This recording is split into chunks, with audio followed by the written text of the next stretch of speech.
આકાશવાણી ભુજ સમાચાર અશરફ નથવાણી વાંચે છે. નમસ્કાર.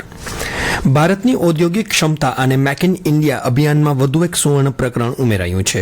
દીનદયાળ પોર્ટ કંડલા ખાતેથી ખાનગી ઔદ્યોગિક એકમ દ્વારા નિર્મિત ભારતની સૌથી મોટી ક્રાયોજેનિક એલએનજી ટેન્ક્સનો જથ્થો બહામાસ ખાતેના મિની એલએનજી ટર્મિનલ્સ પ્રોજેક્ટ માટે સફળતાપૂર્વક રવાના કરવામાં આવ્યો છે. આ જટિલ અને ઉચ્ચ મૂલ્ય ધરાવતા કાર્ગોના પરિવહન માટે કંડલા પોર્ટે તેની તમામ આધુનિક સુવિધાઓ અને કાર્યક્ષમતા પ્રદર્શિત કરી છે. દીનદયાળ પોર્ટ ઓથોરિટીએ જણાવ્યું કે આ પ્રકારના પ્રોજેક્ટ્સ ભારતને વૈશ્વિક ઉર્જા આંતરમાળખાના કેન્દ્રમાં લાવે છે, જેનાથી કંડલા પોર્ટ ફરી એકવાર ગ્લોબલ લોજિસ્ટિક્સ હબ તરીકે ઉભરી આવ્યું છે. કચ્છમાં સ્થાનિક સ્વરાજ્યની ચૂંટણીને લઈને રાજકીય માહોલ જામ્યો છે, ત્યારે હવે વહીવટીતંત્ર પણ તૈયારીઓને આખરી ઓપ આપી રહ્યું છે, જેના ભાગરૂપે ખાસ કરીને ઈવીએમ તૈયાર કરવાની કામગીરી શરૂ કરવામાં આવી છે. આ 3 દિવસીય સમગ્ર પ્રક્રિયા દરમિયાન ઈવીએમની અંદર ઉમેદવારોના નામ, ફોટો અને તેમના ચિહ્નો સહિતની વિગત લગાવવામાં આવી રહી છે. જિલ્લાના 1896 મતદાન મથકો માટે આ ઈવીએમ તૈયાર થઈ રહ્યા છે, જેમાં કુલ 4000થી વધુ ઈવીએમની ફર્સ્ટ લેવલ ચેકિંગ પૂર્ણ થઈ ગયા બાદ તાલુકા મથકોએ મોકલી દેવામાં આવ્યા છે અને હાલમાં રિટર્નિંગ ઓફિસર દ્વારા તેમનું કમિશનિંગ કરવામાં આવી રહ્યું છે. આગામી 26 એપ્રિલે યોજાનાર સ્થાનિક સ્વરાજ્યની ચૂંટણીઓમાં મતદાન અંગે નાગરિકોમાં જાગૃતિ લાવવા માટે જિલ્લા ચૂંટણી તંત્ર દ્વારા કરવામાં આવેલી એક વિશેષ પહેલ અંતર્ગત 26 એપ્રિલે તું વોટ કરજે નામનું મતદાતા જાગૃતિ ગીત તૈયાર કરવામાં આવ્યું છે. ખાસ કરીને યુવા મતદારોને આકર્ષવા માટે નવીન અભિગમ અપનાવીને આ ગીતના વિડીયો જનરેશનમાં એઆઈનો અનોખો પ્રયોગ કરવામાં આવ્યો છે. સાંભળીએ તેની એક ઝલક.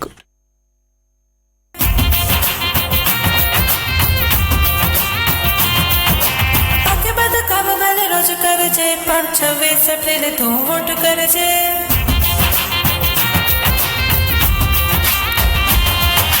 અધિકાર પણ તારો ને ફરજ પણ તારી, મતદાન કરવાની આજે વારી છે ન્યારી. આંગળી પર ખીલશે લોકશાહીનો રંગ, મતદાનનો અવસર ઉજવીશું સૌ સંગ.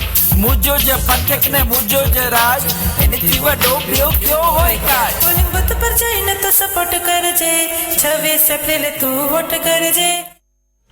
સ્થાનિક સ્વરાજ્યની ચૂંટણી પૂર્વે અબડાસા તાલુકાના મુખ્ય મથક નલિયા ખાતે પોલીસે ફૂટ પેટ્રોલિંગનું આયોજન કર્યું હતું.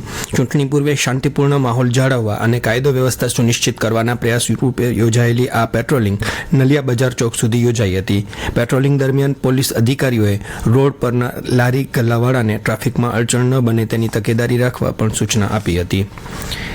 જિલ્લામાં ચાલુ વર્ષે ઉનાળુ પાકનું વાવેતર નોંધપાત્ર સ્તરે પહોંચ્યું છે. ખેતીવાડી શાખાના તાજેતરના અહેવાલ મુજબ જિલ્લાના 10 તાલુકાઓમાં કુલ 37,168 હેક્ટર વિસ્તારમાં વિવિધ ઉનાળુ પાકોનું વાવેતર કરવામાં આવ્યું છે. તાલુકાવાર જોઈએ તો સૌથી વધુ વાવેતર ભુજ તાલુકામાં 6,050 હેક્ટરમાં નોંધાયું છે. ત્યારબાદ અબડાસા 4,658 હેક્ટર અને નખત્રાણા 4,203 હેક્ટર સાથે અગ્રેસર રહ્યા છે. આંકડાકીય માહિતી પરથી સ્પષ્ટ થાય છે કે કચ્છમાં ઉનાળા દરમિયાન પશુધન માટે ઘાસચારો અને આર્થિક ઉપાર્જન માટે મગફળી તથા બાજરી આ વખતે જિલ્લાના ખેડૂતોની પ્રથમ પસંદગી રહ્યા છે. ઘાસચારાનું સૌથી વધુ કુલ 16,216 હેક્ટરમાં વાવેતર થયું છે. જિલ્લામાં પશુપાલનનો મુખ્ય વ્યવસાય હોવાથી ખેડૂતોએ ઘાસચારાને પ્રાથમિકતા આપી છે. તેલીબિયા પાકોમાં મગફળીનું 5,399 હેક્ટરમાં અને બાજરીનું 5,462 હેક્ટરમાં વાવેતર થયું છે. નખત્રાણા તાલુકામાં મગફળીનું સૌથી વધુ 1,630 હેક્ટરમાં વાવેતર જોવા મળ્યું છે. આ ઉપરાંત શાકભાજીનું 4,764 હેક્ટરમાં વાવેતર થયું છે, જેમાં ભુજ અને અંજાર તાલુકાનો ફાળો મોટો છે. ટપાલ વિભાગ હવે પરંપરાગત સેવાઓથી બહાર આવીને ડિજિટલ ઇન્ડિયાના વિઝન સાથે આધુનિક બની રહ્યો છે, ત્યારે નેક્સ્ટ જનરેશન થીમ આધારિત કચ્છ સૌરાષ્ટ્રની પ્રથમ નવીનીકૃત સબ પોસ્ટ ઓફિસનું કચ્છ યુનિવર્સિટી ખાતે ઉદ્ઘાટન કરવામાં આવ્યું. આ પોસ્ટ ઓફિસ યુવા પેઢી અને વિદ્યાર્થીઓની જીવનશૈલીને ધ્યાનમાં રાખીને તૈયાર કરાઈ છે, જેમાં પોસ્ટ વિભાગની નાણાં જમા ઉપાડ, બચત યોજના, પાર્સલ સહિતની સેવાઓ સાથે આધાર કાર્ડને લગતી કામગીરી કરી આપવામાં આવશે. તેમજ નિઃશુલ્ક વાઈફાઈ, ઠંડુ પાણી, કાફેટેરિયા, મિની લાઇબ્રેરી સહિતની અન્ય સુવિધાઓ પણ યુવાનો માટે ઊભી કરાઈ છે. આજે અખાત્રીજ એટલે કે અક્ષય તૃતીયાનું પર્વ શ્રદ્ધા અને ભક્તિભાવપૂર્વક ઉજવાઈ રહ્યું છે. હિન્દુ શાસ્ત્રો અનુસાર આ દિવસ શુભ માનવામાં આવે છે. આજે કેટલાક સમાજો દ્વારા સમૂહ લગ્નોત્સવ યોજાયા હતા. આજે પરશુરામ જયંતિની પણ ઉજવણી કરવામાં આવી. ભુજ, અંજાર સહિતના શહેરોમાં શોભાયાત્રાઓનું આયોજન કરાયું હતું. આ સાથે સમાચાર બુલેટિન પૂરું થયું. નમસ્કાર.